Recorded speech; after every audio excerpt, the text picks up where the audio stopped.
All right, so I'm back on this Volkswagen, and by the visual signs of the catalytic converter body, I don't see overheating, but it could be overfueling so much that it can't light the catalyst off, and the catalyst is becoming obstructed from its duties, right? So the catalyst isn't supposed to have raw unburnt fuel or an overly rich condition, and here's what I found. So this isn't from the sensor.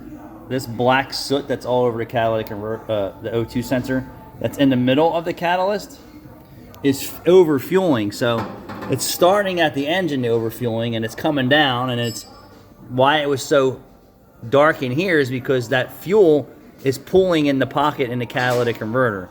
So the catalyst just can't do anything with that raw fuel, and it could be on startup, it could be at any point in time in this car, the over enrichment, but it's not showing up on the catalyst brick, showing up more or less where the space is for the O2 sensors measuring, and that's where that fuel will be just pulling those vapors and that carbon, and of course it's going to overheat this part of the cat. So when I pull O2 sensors out, I look at them and say, hey, there's a way bigger problem with this car than just the catalytic converter.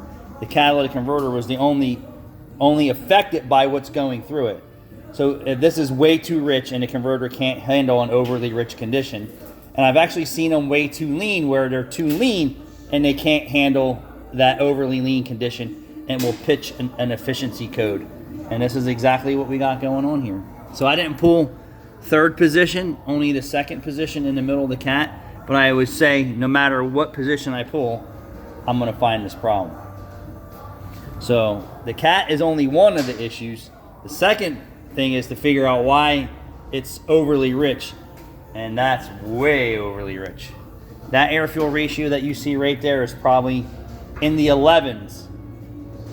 And the catalytic converter cannot handle in the 11s air fuel ratio. Thanks for watching.